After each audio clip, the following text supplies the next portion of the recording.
olması üçün bir daha salavat zikr edin.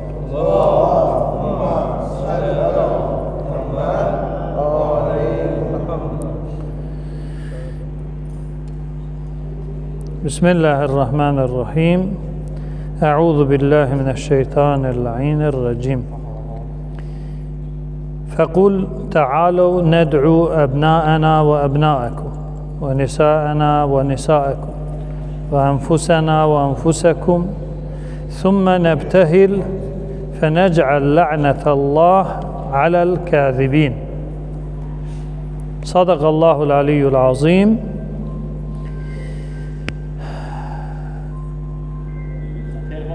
Əhl-i Beyti tanıtmaq mövzusu çox önemli mövzulardan biridir.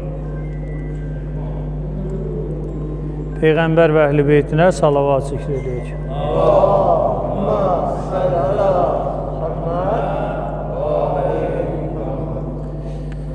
Əhl-i Beyti tanıtmaq və tanımaq çox önemli mövzulardan biridir. Ola bilsin, bəzi insanlar Əhl-i Beyt ünvanına ötəri, sadə gözlə baxsın. Amma Əhl-i Beytdən umumən tarixi mənbələrdə və hədis mənbələrində bizə yetişən etibarlı kəlamlara söykənəndə görürük ki, Əhl-i Beyt mövzusu çox önəmli mövzulardan biridir.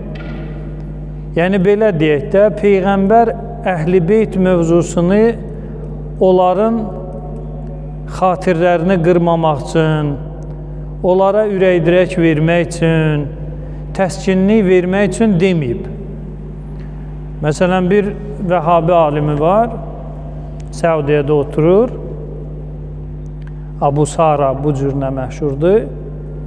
O deyir ki, bütün Həzrət Əlinin haqqında gələn fəzilətlər hamısı xətrin qırılması ünvanı içindir.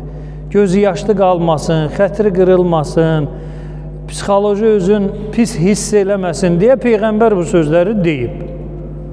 Kullu, nə qədər Həzrət Əlinin fəziləti varsa, hamısı belə də layiq deyir. Belə də sən də yaxşı adamsan. Xala xətrin qalmasın, kobud. Yəni, Peyğəmbər bu sözləri xala xətrin qalmasın ünvanı ilə deyib. Görün, diqqət edin, Həzrət Əlidən fəziləti uzaqlaşdırmaq istəyir, Peyğəmbəri güdaza verir. İndi Peyğəmbər araşdırırıq bu mövzuda. Peyğəmbər bu sözləri yalan deyib ya düz deyib? Sualdır. Peyğəmbər bu sözləri yalan deyib ya düz deyib? İki yoldur da. Məsələn, Peyğəmbər buyurur ki, sabah bu bayrağı, Peyğəmbərin bayrağı olub. Bu İslam bayrağını, Peyğəmbərin əli ilə bağlanmış bu bayrağı bir kişiyə verəcəm ki, Allah onu sevir, o da Allahı sevir. Heç vaxt fərarili yetməz, qeyr-fərrar. Döyüş meydanında bir düşmənin qabağından qaçmaz. Peyğəmbər bu məqamları, indi Həzrət Əliyə, o Vəhabi aliminin fikrinə əsasən, xətrin qırılmasın da, xala xətrin qalmadı, bu ünvanla deyir. İndi soruşuruq həmin adamlardan, belə adamlar Bakıda çoxdur ki, Həzrət Əlinin fəziləti, yəni fəziləti yoxdur ki, bu neyniyib ki, uşaq olub, bir müddət cavan olub, sonra da ki, belə də ancaq müsəlmanlarla vuruşub, ölkə fəth eləməyib, onu eləməyib, bu cürünə baxılır. Prosta sadəcə olaraq hələli ehtiyat edirlər bunlar deməyə. İndi bir müddət sonra bunlar da deyiləcək. İndi Peyğəmbər düz deyib bu sözləri ya həva-i nəfsindən elə belə xala xətrin qalması nə deməkdir? Yəni yalan danışıram. Həqiqəti təmsil eləmirəm.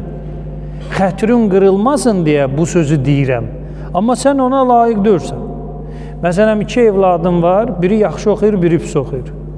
İndi mən yaxşı oxuyana nə alıb gətirirəm?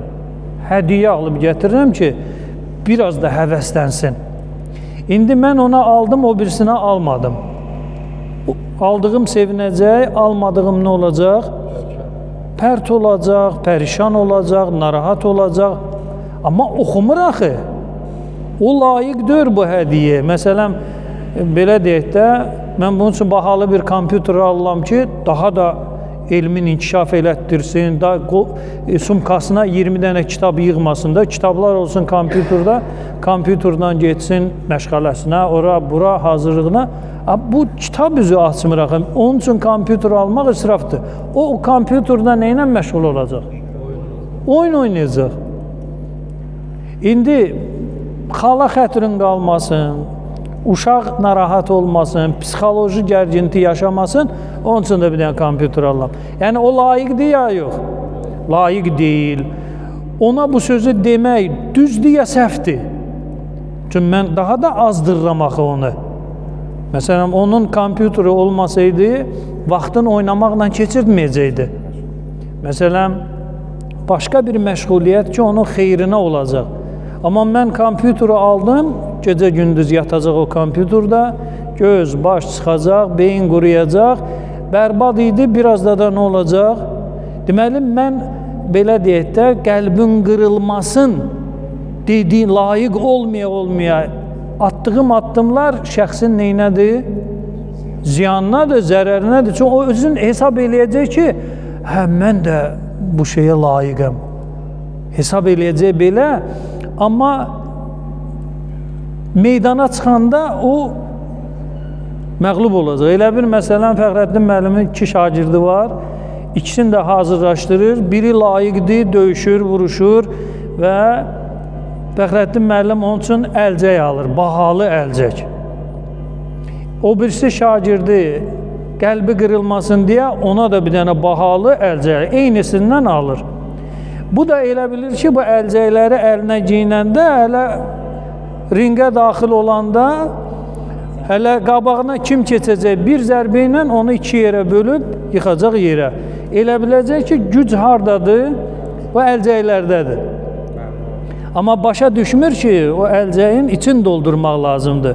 Birinci şagird doldurub, ikinci nədir? Doldurmayıb. İndi Fəxrəddin müəllimin ona əlcək alıb verməsi düzdür ya yox? Onun meydanda məhv olmasına səbəb olacaq. O güvənəcək əlcəyə, amma əlcəyə istifadə eləyə bilmir axı bu adam. Başa da düşmür ki, məsələn, Mike Tyson'ın imzası ilə olan bu əlcək insanı xilas eləmir. O bir xatirədir, filandır, zaddır, belə deyək də bir rəmzi bir şeydir. O heç başa düşməyəcək ki, bu nədir? Elə biləcək ki, bu buna hələ qoruyacaq, rəhmətliyin əli dəyib bura. Aydın. İndi məsələ də bu qəbildəndir ki, Həzrəti Əli əleyhissalamı o qədər sevmirlər. Yalandan dillərində deyirlər, yalandan. Oğlumun adını qoymuşam Əli, qızımın adını qoymuşam Fatimə, nəvəmin adını qoymuşam Zeynəb. Bunlar hamısı yalandır, siyasətdir. Amma reallıqda, yəni kütləni alim idarə eləyir də, cahil özün idarə eləyə bilmir. Alim kütləsin mövqeyi budur. Həzrət Əlinin İslama heç bir xeyri olmayıb. Zərərindən başqa. Mövqeyləri bu cür nədir? Hər halda Allah özü qiyamət günü Həzrət Əlinə onları üz-üzə qoyacaq. Deməli, Əhl-i Beyt mövzusu çox önəmli mövzulardan biridir. Yəni, necə kəlmə-i şəhadət gətirirsən, necə Peyğəmbərin Peyğəmbərliyinə şəhadət verirsən, necə cənnət, cəhənnəm, axirətə iman gətirirsən, Əhl-i Beyt də bu qəbildən olan mövzulardan biridir. Bax, diqqət edin, yenə deyəcəklər ki, alimlərə qarşı nəsə dedi. Bunu deyirəm yenə. Bax, alimlər bölüb dini 2 yerə. Üsul-i-din və fürud-din. Hamı belə bilir də, düzdür? Dinin üsulu və dinin furu'u, yəni ki, kök və budaq.